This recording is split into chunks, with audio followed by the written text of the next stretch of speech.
Following the defeat at the border fort, General the Count Goudarian, Lord Constable of Maustria, leads his corps back into Ublico. He rejoins with the Duke de Laurier, and together they meet with the forces of Ublico, now marching to the border as well.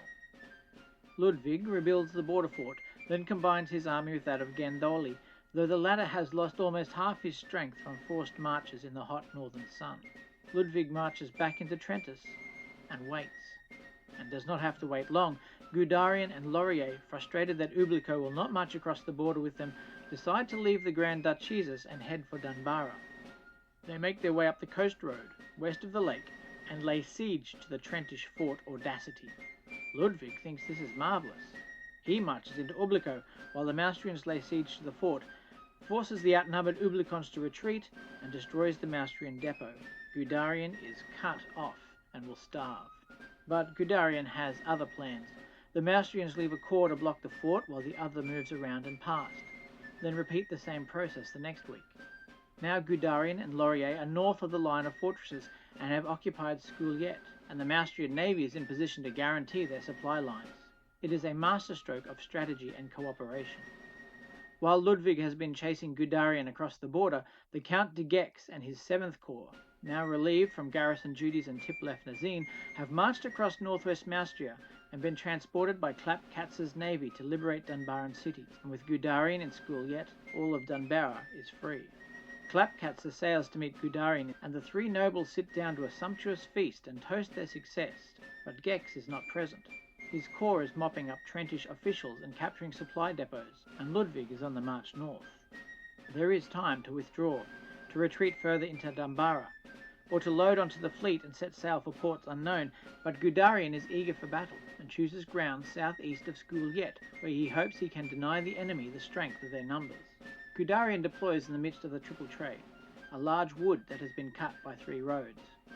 His plan is to have secure flanks to discount the Trentish numbers and counterattack with his superior quality troops. The Count leads the Western Division, Laurier the Eastern, and Admiral Klappkatze, along with a formation of Marines, leads the Southern. Ludwig advances from the south and west and determines to engage and break the Maustrian lines. Protected flanks will be of some benefit to his own troops as well. He determines to attempt another echelon assault, of a kind, repeated blows against one part of the enemy line. The entire army will focus on Goudarian's division.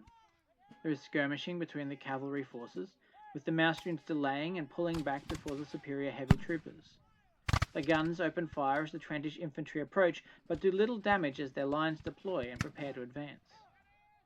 Trentish light troops enter the woods from the south, avoiding the Maustrian lights in the north. Laurier asks Goudarian for permission to send the Maustrian heavy cavalry out to support the light cavalry in the field, and the Count agrees. Laurier rides out with the heavies to restore the northern flank. The Trentish cavalry are now outnumbered on that side and begin to fall back, while the cavalry on the south rides back through the lines to join the north. Ludwig sends Gandoli to command the cav. The Maustrian guns are starting to have an impact as the Trentish close the distance, but Ludwig restores order to a shaken unit of militia before sending them forward with other regular infantry brigades. His own guns are disordered after taking fierce fire from the Maustrian artillery, who now switch quickly to grapeshot and mow down ranks of advancing troops. The Trentish line falls back in disorder, as Goudarian's aides urge him to fall back behind the lines. He is desperately exposed here with the guns. In the north, Gandoli is forming up his full cavalry division and has brought some line infantry for support.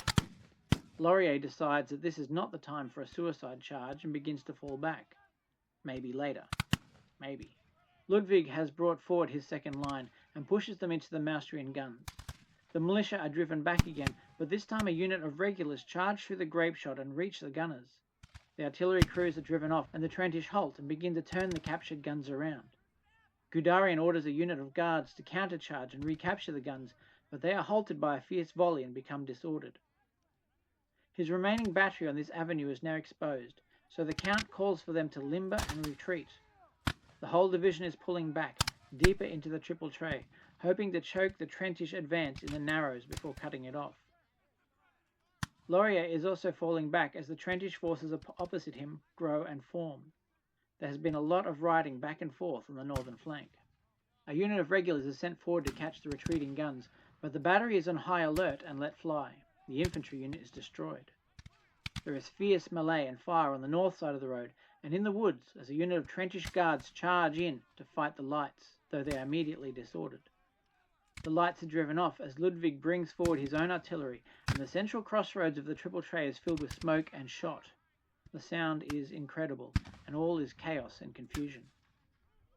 On the northern flank, the Duc de Laurier is retreating with his cavalry when a dispatch rider arrives, salutes, and proceeds to bellow something in his ear.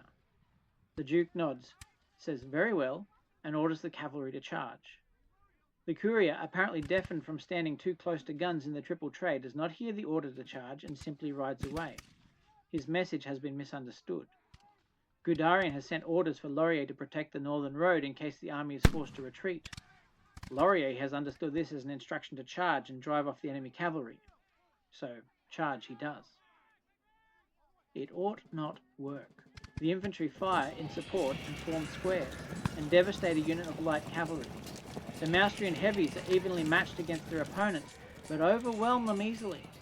The Maustrian cavalry pursue forward into the second Trentish line, who are fresh and ready, but Laurier drives them forward, and against the odds the Trentish horse is destroyed, while the Maustrian is only devastated. The northern flank is saved. Gandoli rides away from his shattered force to report to Ludwig in person. The rear of the Trentish army is now threatened by the enemy cavalry. Ludwig strikes Gandoli with his hat before issuing orders and sending his third line, his last reserves, and mostly militia, to protect the exposed flank. A report reaches Goudarian of Laurier's success, and he determines to counterattack in the woods. The guns are moved forwards to maximize effect, and the guards brigades as well. Now the cannonade becomes truly deafening and deadly. One of the Trentish batteries becomes disordered and unable to fire. Goudarian notices the slackening and orders a grand charge of the guards with bayonets, and he takes up position himself in the ranks to lead them. A desperate aide tries to pull him back, but Goudarian simply shoots the poor mouse in the leg. No one is going to stop his moment of triumph. Bugles blast and drums roar, the mice squeak and the guards advance. And out on the flank, Laurier hears the noise and decides to make his own, sending the heavies in a charge against some exposed infantry. In the woods, the guards brigade north of the road is halted by withering grapeshot, while Goudarian's brigade hits the disordered battery and drives them away easily, advancing onwards and directly into the Trentish second line, 3 guards brigades, led by Ludwig himself. There is a desperate melee that swings back and forth and then stops swinging as the Maustrian guards falter and fall back, carrying Goudarian with them. Ludwig orders the charge, and his own elites move forwards with a neep, neep, neep. This countercharge leads to another brutal melee, with whole units destroyed in a matter of moments. But the Maustrians cannot hold. Rumours run that Goudarian has been killed, been wounded, has run, has surrendered, and the whole army starts to break apart and flee north and east. Admiral Klappkatze rallies 2 brigades of guards and forces them to stand and hold the line, while the rest of the army escapes, which they do, delivering perfect parade ground volleys before marching backwards in step. Darkness begins to fall, and Ludwig calls his units to cease firing and fall back. Without cavalry he cannot make much of a pursuit, and his own losses are not inconsiderable. The Trentish army camps on the field, while the Maustrians march through the night, guarded by the 2 remaining cavalry brigades. During the night it is discovered that Goudarian has been severely wounded, a bayonet behind his left knee. His life is saved by the timely application of a tourniquet. The Duc de Laurier is nowhere to be found amongst the retreating army. He will be discovered the next day by Trentish soldiers, trapped under his mount, shot down as his heavies broke against a hasty Trentish square. Ludwig gathers his army and marches to Juliet, arriving in time to witness the beginnings of a hasty evacuation. The army is boarding ships and leaving Dunbara behind. Ludwig throws forward his exhausted troops, and a vicious firefight erupts in the streets of the city, but a number of Maustrian units are cut off from their ships and forced to surrender. As the lucky ones sail away, the first snows begin to fall in the north.